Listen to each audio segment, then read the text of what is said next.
All right. Hello, everybody, and good evening. Welcome. My name is Jenna Sherino. I serve as the Associate Director of Admissions here for St. Mary's College of California. I'm joined by my colleague, Jenny Zuniga, who's also an admissions counselor for the Office of Admissions. We're really excited to have you joining us, especially in just congratulations to and in celebration of you all who have been accepted, both for the spring as a first year transfer student or first year student, and for our transfer students, and for our students admitted for the fall term as well. So we're super proud of your accomplishments, and we're hoping that you're enjoying this exciting time. We know you have a lot of options. You're all a wonderful bunch of students. So I'm very excited to hand over our session today to Jen Herzog, who is Assistant Dean of Students and Director of New Student and Family Programs. She's going to be talking more today about really what's next, what to expect as you get onboarded, as you make your way to our Gael community. So without further ado, I'm going to go ahead and turn it over to Jen. I'm going to go ahead and turn off my camera, but I'll be here monitoring for questions. And if anybody does have any questions throughout Jen's presentation, please do feel free to utilize the chat feature. Just enter into your questions. We'll get to them if we can get to them right away. And we will also save some time at the end for questions and answers. So yeah, put them in the chat and we will get to them definitely before the end of the session. Thanks so much, everyone. And here's Jen. Great. Thanks so much, Jenna. So as Jenna said, I'm Jen Herzog. I am Assistant Dean of Students and Director of New Student and Family Programs. So you've got Jen, Jenny, and Jenna kind of leading this session. So certainly not the first time I've been in that situation, but welcome everyone. As Jenna said, we're super excited that you're here. We are excited that you are considering St. Mary's. And this is where I kind of, talk like a flight attendant, where it's like, we know you have a lot of options out there. And so we love that we're part of this process for you. And as Jenna said, there's a lot of things to consider. There's a lot of questions out there. So I just want to talk about what your next steps are. And so I've got a little slideshow. All right. So what happens once you decide that you want to attend St. Mary's? You will pay your commitment. And what that commitment does, it kind of secures your place in the incoming class. And as soon as you do that, you are going to get an email that has your SMC username and a temporary passcode. And with that passcode, you can set up your My SMC portal, which is where you're going to find a lot of information. And I want to be clear that this is different from your applicant status page. So your applicant status page is going to also have some of this information on there. However, there are different places that you will need to go to submit certain forms, but all of those links are on your applicant status page. So once you get your username and passcode, you can go ahead and start applying for housing. You can register for orientation after April 1st. You complete a medical history form and submit your ID photo. And so those are all things that we want you to do, certainly before August. You can start doing those as soon as you decide, I am going to be a Gael and I want to be at St. Mary's.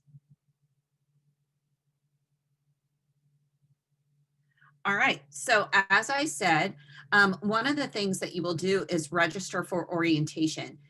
I know some of you plan on starting in the spring, some of you will be starting in the fall. For our students that are starting in the spring, our spring orientation is January 29th. If you are starting with us in the fall, your orientations will be in June. We are still trying to work out whether or not those will be in person or virtual. More than likely, we will have a little bit of something for everybody, we are hoping. So our orientation, it will certainly be small if we do any in-person things, but we will also have a virtual component. And so we're kind of waiting to see where we are in the county at that point. But if you are joining us for classes in the spring, be sure to sign up you and your guests for orientation. So again, if you're coming in the fall, you'll be able to sign up after April 1st. All right, so what happens at orientation? Basically, this is your opportunity to learn everything you need to know about St. Mary's. You'll learn about campus programs, services, resources. You'll get to meet professors. You'll get to hear about various majors and what does that mean for you. And so we have something that is called an academic discovery fair. And it's exactly like it sounds. It's a fair. And so you get to pop around and talk to different professors. Let's say you're interested in dance and biochemistry. You can talk to the various instructors and advisors to learn about how both of those programs of study can work together. And you will also learn about our core curriculum and graduation requirements, as well as some of our signature events, which are Jan term, which we're in the middle of now, as well as our seminar program, which is based on the great books. But I think the coolest thing about orientation is that you get to meet other students, and you get to meet students that are going to be in your class. Maybe you get to meet your roommate or any of those things. So I think it is super helpful to begin making that transition during orientation. Even if we have a virtual session, these key components are still part of it. We want you to meet other new students. You will be meeting those professors. And we have it set up that even virtually, you can pop in and out of different majors and talk to different professors. And talking to those professors becomes very, very helpful when filling out your pre-enrollment questionnaire. So the pre-enrollment questionnaire is something that we do here at St. Mary's. It lets us know what you want to study, what do you want to be, what do you want to choose as a career. Again, if you want to study dance and biochemistry, our team of advising specialists are going to make sure you are in your first semester classes that fulfill requirements for both of those majors, if that is what you're interested in. And so your first semester here, you will be placed in your classes. After that, you'll be able to choose your classes. And we have found that by placing students in that first semester, it really sets them up to be able to graduate in 4 years or three and a half. All right, so we also have a guest program for any family members or guests that want to accompany you to orientation. Again, they learn kind of the same things that you all learn. They learn about campus resources and ways that they can support you on your journey. They learn about the core curriculum, graduation requirements. They hear from financial aid, things of that nature. They learn about strategies and resources available to support the students in this journey. And again, what I think is most important is they get to meet other families. Some of them, maybe you went to high school together, or you go to the same church, mosque, synagogue, and you see each other at orientation. And so it's really beneficial for our families to also meet one another and to meet us while they're here. Can you describe, sorry, Jen, real quick, before we jump into the rest of the slides, we had a question come in from Natalie. She would like to know, what was orientation like for incoming freshmen this past year? Sure. Yeah, so we did shift to a virtual format. And so what we did is we took our key components of orientation, and each day was focused on one aspect of the student experience. So one day was on academics. One day was on health and wellness. One day was on housing and getting involved. And then our final day was really focused on kind of what are questions that we didn't answer for you. And the great thing about it was that students and guests were able to attend most of it together. We had a few sessions that were kind of special for students and students only, and they were with other student leaders. And we had some sessions that were only for parents that was just with the staff members. And so we still had orientation leaders. They met with their orientation group, and students got to meet each other and learn about other folks in their class. It certainly was a different type of orientation than what we're used to, but we still wanted to keep those same key components. So does that help answer your question? Perfect. Thanks, Jen. Sure. So moving through kind of what your next steps are in the summer is that we have room selection. Room selection typically takes place either at the end of June or at the first part of July. And we have 6 halls that are dedicated to first year students. We call that Central Campus. So that's De La Salle, Justin, Mitty, Augustine, Aquinas, and Assumption. And so all of these halls, with the exception of Aquinas, are that traditional dormitory style. So there is a common bathroom with the individual bedrooms. And the suite style is, I think it's 2 doubles and they share a bathroom. And so there is very limited space in Aquinas. And most of our students live in the other residence halls that are our traditional style residence halls.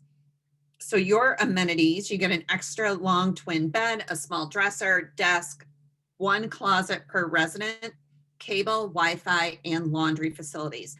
So all of those things are included in your housing fee.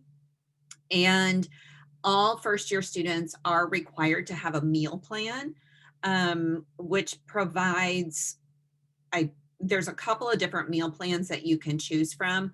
And all of those are on our Living on Campus website. So you can look through that. And the dining hall will cater to, if you have a dietary restriction, they can help you maneuver the dining hall and what would fit your particular diet.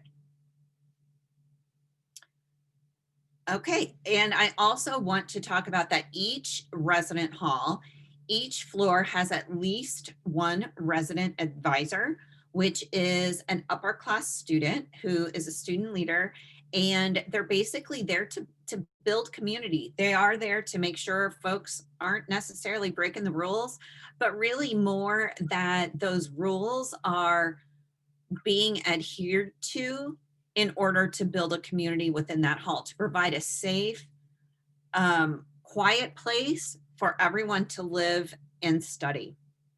Each floor or building also has a resident director, which is a faculty, staff, clergy, or Christian brother that lives there. So I am a resident director. I'm actually tuning in from my on-campus apartment in Ferdinand and Camille Agino Hall. And so my hall typically houses second year students. And yeah, I live here. I share a laundry room with students. They see me coming in. They see me going for a walk in the evening. If I was married and had kids, they'd be living here with me. We currently have 3, I'll say 2.5. One is here part-time. So we currently have 2 kids that live on campus. One is 11 and one is probably about 18 months old. And so it really adds that family feel. Yeah, I live here. I was here for Christmas. I put up my Christmas tree. I live here in the summer. If I had a pet, they'd be here with me too. Like this is where we live, because a lot of students often ask me where I go over summer break.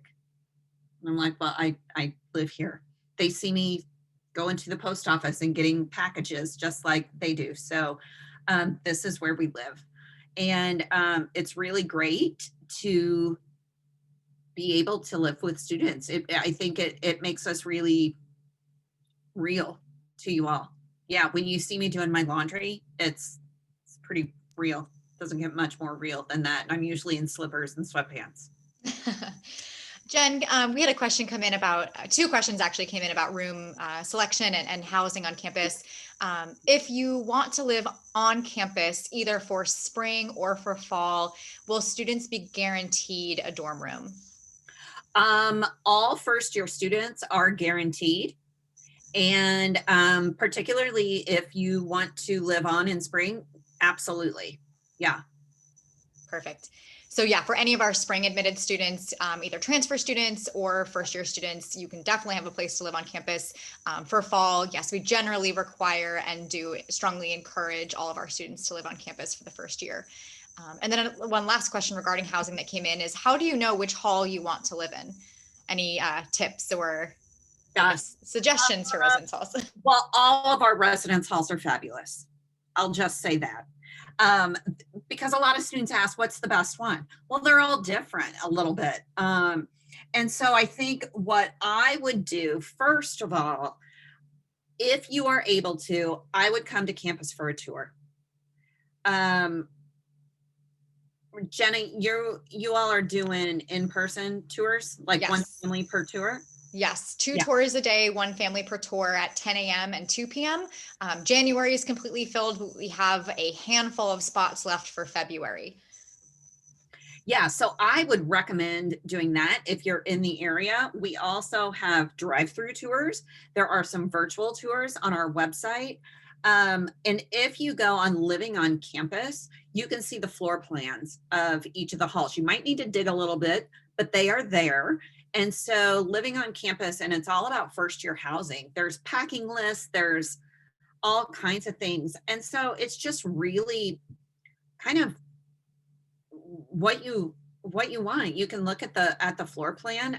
Justin and Mitty are each 2 floors, and our other ones are Augustine or Assumption is 2 floors. Augustine and De La Salle and Aquinas, I think, are all 4 floors. Some have elevators, some do not.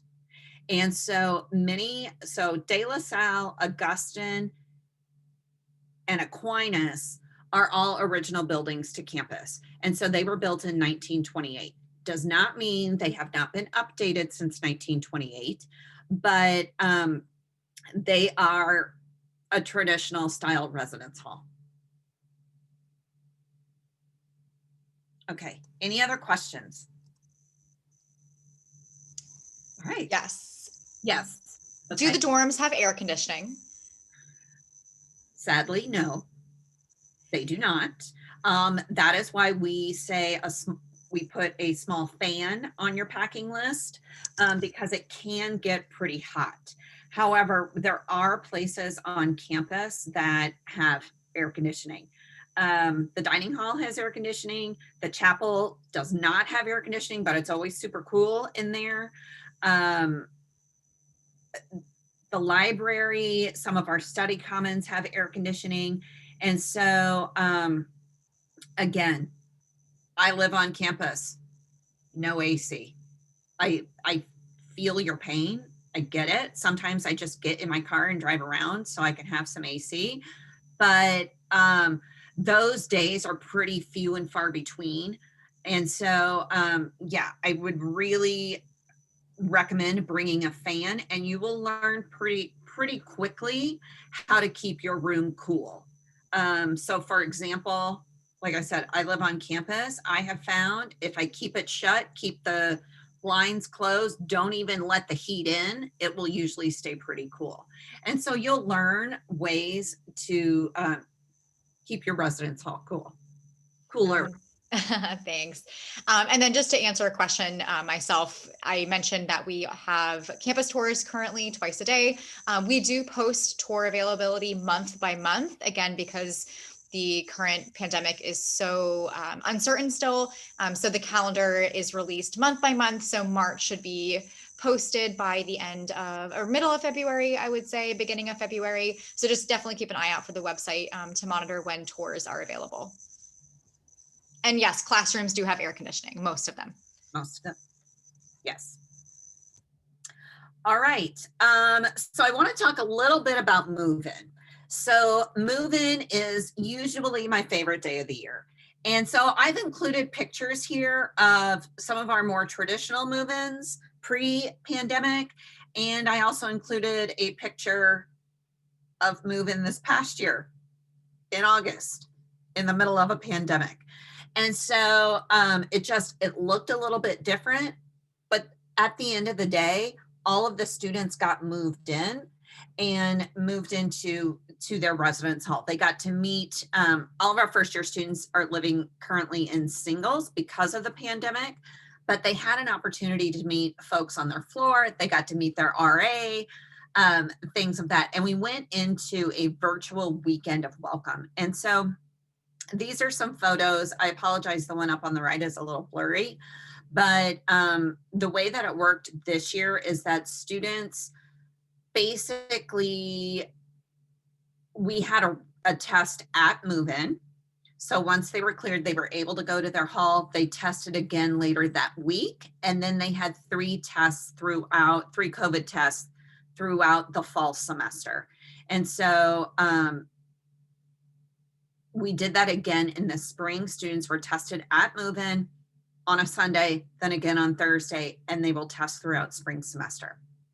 So those are a couple of photos of move-in, usually very exciting time on campus because it's the start of your college career. It's my favorite day. This year it was hot and it was different. But like I said, at the end of the day, we got everybody moved in. It looked different, but we were still able to do what we wanted to do. We wanted to provide you that college experience to be able to live independently and live on campus. And so we were able to provide that. So we're not really sure at this point what it's going to look like for fall, but we currently have about 470 students living on campus during January term. We will have almost 700 here during spring term, which is about half of our occupancy. And so students had an opportunity to, we lifted the requirement to live on campus this year, just knowing kind of where we were with the pandemic. And so students had an option. And so like I said, I'm not sure what the fall is going to look like just yet. All right, so your first weekend on campus is what we call weekend of welcome. Like I said, here's some pictures from past weekend of welcomes. And this year we did this virtually. And so some of the offerings looked a little bit different. So a welcome mass, we do a farewell barbecue, usually in person. There is a new student convocation, which is the beginning of your academic journey at St. Mary's. Paint the SMC is something we do every year. Again, this past year looked a little bit different, but it was more like an art contest. So we had pages that students could design and submit, and the first year class was able to vote on those. And we had a winner. And she currently lives in Rockland, and she won a prize pack, and it was super exciting. You'll also, during your first weekend on campus, you'll meet with your first year advisor. And again, you get the opportunity to meet your classmates and to really meet those friends, meet everyone in your hall. And it's a lot of fun. And we're certainly hoping that we are going to be able to do some things in person for this fall. All right, so also after the first weekend, we have what's called the first year experience.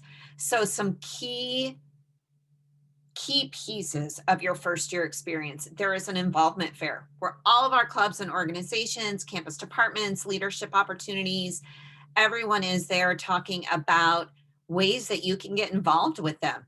You see some pictures here. It's our WOWIes. We've got some APASA, which is our Asian Pacific Student Association, and Campus Rec will be there. Ways to get involved with rec sports, club sports, all of that stuff. So that is something that you definitely don't want to miss.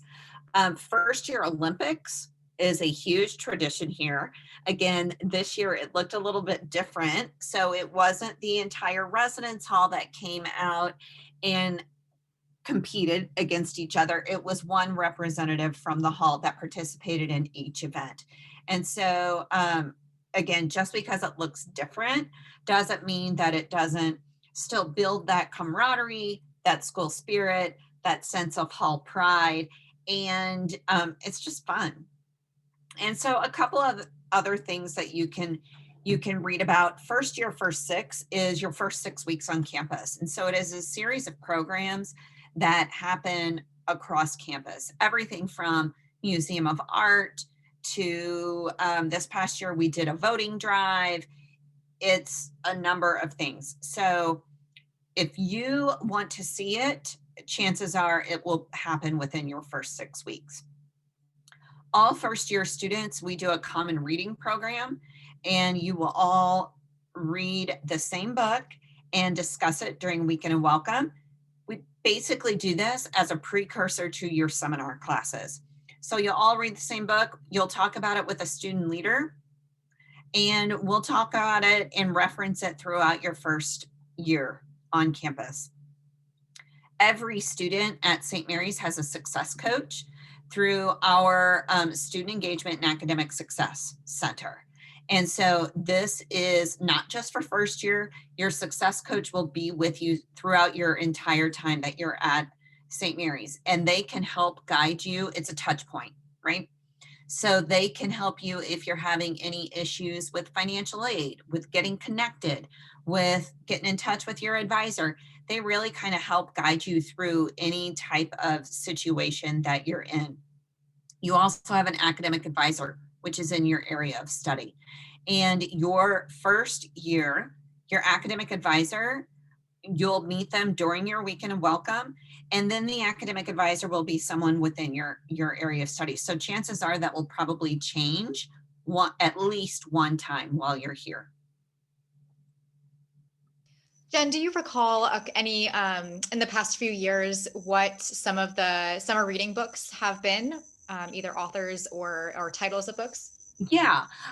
So we did this, I believe, too, was we've had that for the past 2 years. And we did A Tale for the Time Being.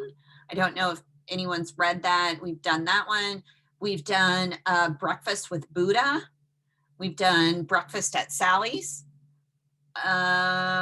Monstrous, which was written by a St. Mary's faculty member. Yeah, Leslie Tenorio. Leslie Tenorio. Those are the ones that I can remember off the top of my head. But it goes through a pretty big vetting process. We have a first year experience committee. We all read the book. We say yay or nay. And then it kind of goes through a whole other process of whether or not that's the book we want to pick. And so we want things that are relevant and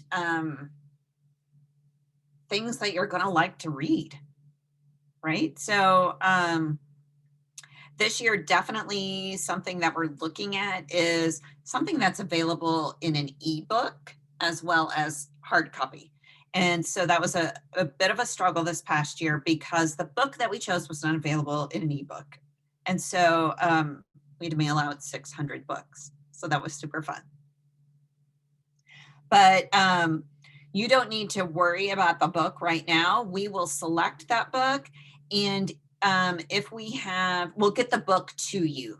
If it is an ebook, that will be delivered electronically. If it's a hard copy book, you'll either get it at orientation or it will be sent to your home. And so you don't need to worry about going out and purchasing that. That will be provided for you. So that's part of your first year. So all of these things are included. All students pay a new student fee. And so that covers your orientation and anything involved during your first year. So it helps cover the cost of some of these things. All right, so if there are any family members in the audience, and especially students, there are 4 critical conversations that we believe the family should be having before you come to college. And this is regardless of where you go to college, right? I think you need to talk about academics. What are the expectations? What are your expectations? What are your parents or guardians' expectations? You need to talk about finances, set up a budget. What's that going to look like? Are you going to get a job? Time management falls within all of that. You need to talk about health and safety, particularly first time living at home. What are your parents' expectations? And what can you expect from us as a college? And these are also, health and safety is a conversation you want to have with your roommate as well. Finally, we want you all to talk about communication. How often are you going to be in contact? Is it every day? Is it once a week? Is it by text, email, phone call, FaceTime? What's that going to look like? Also, you'll want to set up, particularly if you're studying remotely, set up some boundaries, right? Where are you going to study? What is the expectation from your family and for you when you are in a virtual class? What's that look like, right? What are everyone's boundaries? And it's really like, how is that going to work, right? So these are 4 critical conversations we want you all to have before you go away to college. All right, so that is basically my presentation. So I want to open this up for any questions from the chat. And Jenna, I'll turn it over to you and feel free to Yep, I'll fire them your way. We did get to quite a bit throughout the presentation, but there were some that we did not. So let me just go through. So this likely was also explained in the housing presentation, but just from your experience, are students assigned roommates? How do they choose their roommate, or how is that assigned? Sure. Students do have the opportunity to choose their own roommate if they know that there is someone that they want to room with and that person wants to room with them. So it is a mutual matching. And so we use a platform called StarRes.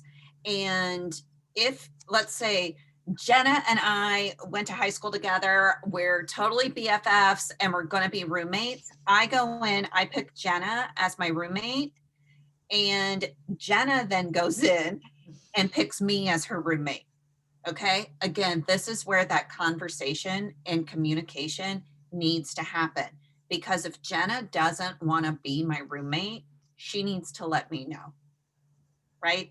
And if you don't know who you want to room with, that's totally okay. Also, there is we call it like a roommate preference form, or it's something like that. So you fill that out about, I'm a night owl, I'm a morning bird, like this is how I like to live, I'm a slob, I'm super neat, I sleep with music on, all of those things. And we kind of refer to it sort of like I'm going to age myself, the Match.com of roommates. And so it kind of pairs you together of like, you two have similar lifestyles. Like you might be a really good match. You're into the same things and all of that stuff. The key, if you take nothing else away from this, our time together today, is that you've got to be honest on there. If you are a slob, say you're a slob, because guess what? They're going to be living with you for 9 months. They're going to find out, right? If you snore, or if you don't know, ask your folks. Like ask, if you share a room, ask one of your siblings. And so it's super important to be honest on there. There's no judgment. Embrace your slob. Awesome. Thank you so much. All right, let's see. We have another question. This could pertain to either, actually, mainly this pertains to first year students. Since we generally do require students to live on campus, so it certainly was different this year. Can students sign up to live on campus for that first semester of their freshman year, but then choose to live off campus, maybe their second semester or at home? So we would require students to live on campus the entire year. And so that is how long the license is. It is for basically 3 terms. So fall, Jan term, and spring. And it was a little different this year because of the pandemic, but we really do want you to be here for the entire first year. Great, thank you. Yeah, thanks for clarifying that. And actually, you brought up Jan term. One of our questions is about Jan term. Can you explain to all of us, either as first year students or transfer students, what is the 414 schedule and what is January term? Yeah, so 414 means 4 classes in the fall, 1 in January term, 4 classes in the spring. So we have 3 terms a year: fall, Jan term, spring. And so that is the way that our academic calendar is set. January term is not an option.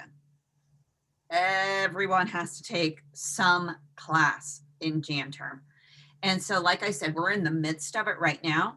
If it were a normal year, if it were not a global pandemic, we would have students in Rome, in Greece, in Japan, in probably Africa, in Brazil, all sorts of places. It is a way for upper class students to study abroad and really dive into a topic. I would say what I think is so cool about it is you could really dive into a topic that you're interested in, but has absolutely nothing to do with your major. Exactly. Okay. If you are into service and social justice, but you are a biology major, you can still spend your Jan term on a LaSallian service internship, either internationally or at another LaSallian school somewhere throughout the States. And so, there's some really, really cool trips out there. Christian art, or engaging with Christian art, has been going to Rome for the past 25 years. And so it's going to museums and going to cathedrals and doing all of that. Because the trip has been going for 25 years, they know every restaurant, they know every little gelato shop. It is amazing. And it's a really great opportunity to get out of the States, get out of California for a while. There's also really, really cool stuff happening on campus. Every year there is a class, and I don't know if they're doing it this year or not, where it is studying mushrooms. I haven't seen that one this year, but dog behavior and cognition was one of the most popular classes in the last few years, and this year too, for sure. Some dog therapy was pretty needed. Dog therapy, there is one that is coffee versus tea, which is usually pretty popular. So it is, and it goes into the history and ethical sort of stuff with coffee, tea. How is it brewed? How did we end up here? And they take outings to tea rooms and coffee shops. There is a class on wine. You do have to be 21 to do it. But they take trips to Napa. There's a class on the science of cooking, and it's real sciencey of what's baking soda do? And so it's really, really cool. And there's also an opportunity to maybe catch up a little bit. There is a calculus class, there's an algebra class. And so some of those basic classes, it is an opportunity to maybe catch up a little bit. But I think it's really cool. There's a student on my floor who is taking a class on, it's called fake news. So take that however you would. That's all I know about it. Yeah, media in the 21st century. The view of media in the 21st century is pretty interesting. Very cool. Yeah, Jen is describing so many classes in Jan term. January term is definitely one of the most anticipated things about St. Mary's and the St. Mary's experience for sure. We have a question about, again, living on campus. And this actually might be a great question to touch on for visitor policies going into this spring semester in lieu of COVID. But are students allowed to leave campus and go home on the weekends if they live on campus? And what is the visitor policy like? Yeah, absolutely. This is not a prison. We are not going to make you stay here. We are not going to like make you stay in your room. And so if you want to go home on the weekends, absolutely. You can go home on the weekends. We understand that some folks have jobs, you have family obligations, things of that nature. I said this wasn't a prison, sort of, not a one way, but I kid. We do have a visitor policy, which is a little bit stricter during COVID times.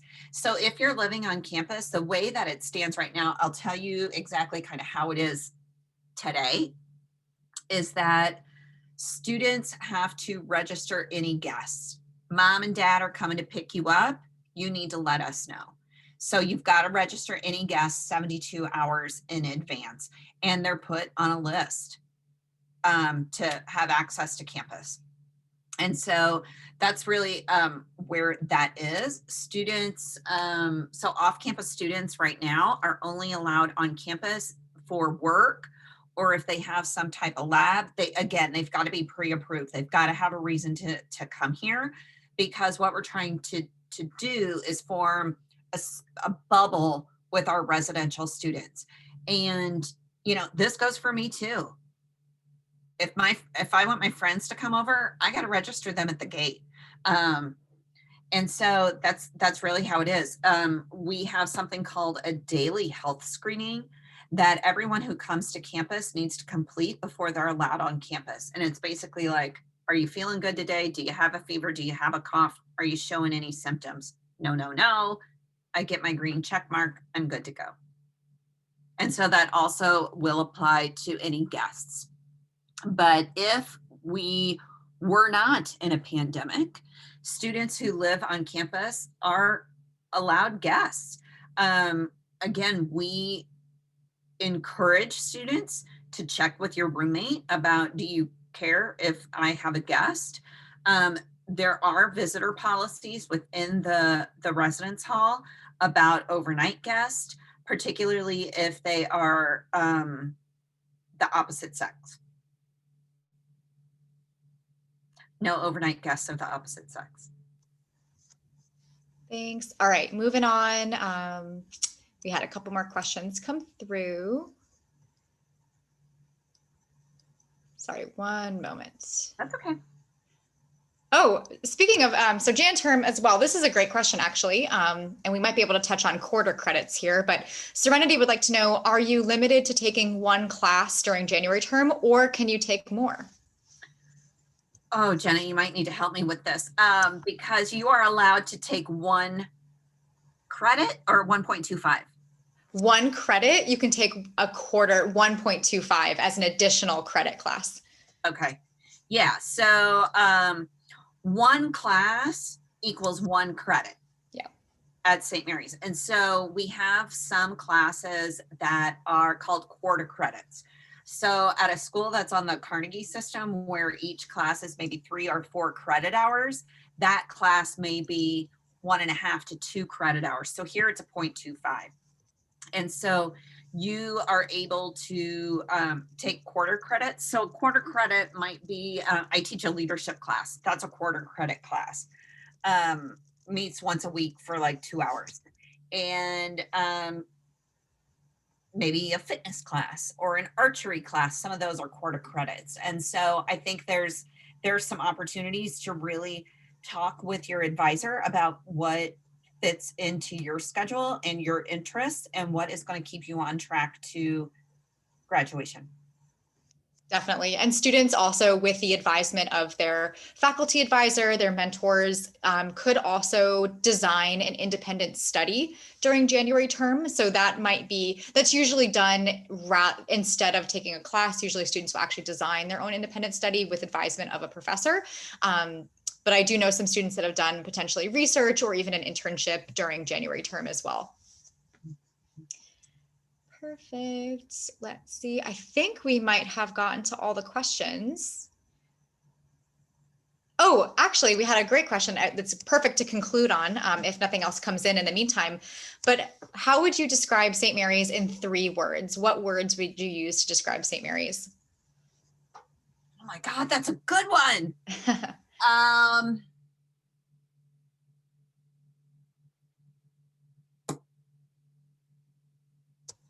And Jenny, feel free to jump in too. I know Jenny's been with us for a month, so she might have the best perspective, actually being new to our community.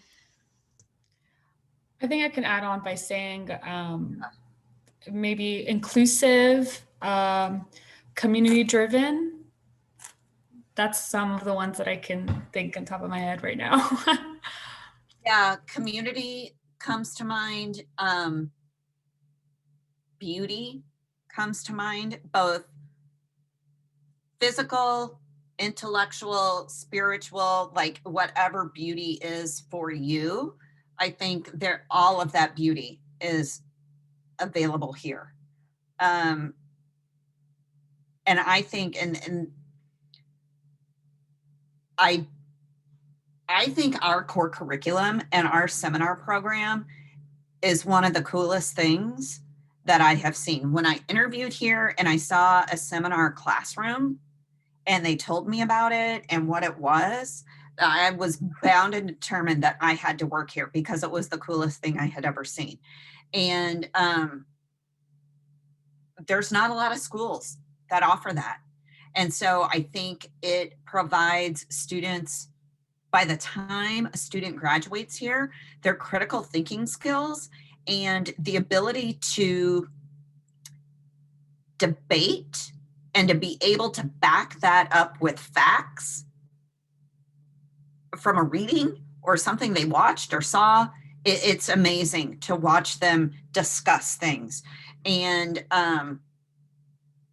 it's very, very cool. And like I said, there's not a lot of schools that have that. And so I think if you have the opportunity to take part in that, I would definitely consider it.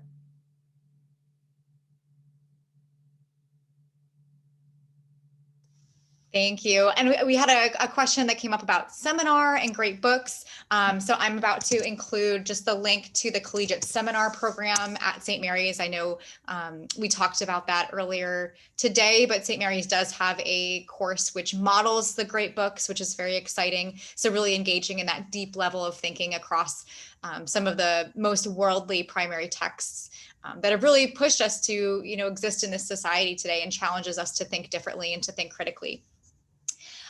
Can you talk about athletics at St. Mary's? What's the school spirit like? Oh my gosh. I think there is a tremendous amount of school spirit here. I think, I'm not going to lie and sugarcoat it, I think a lot of it surrounds men's basketball. So the fact that we can only have a select number of fans in our gym right now is really disheartening and it's a little disappointing to me, quite frankly, because basketball season is very exciting here. I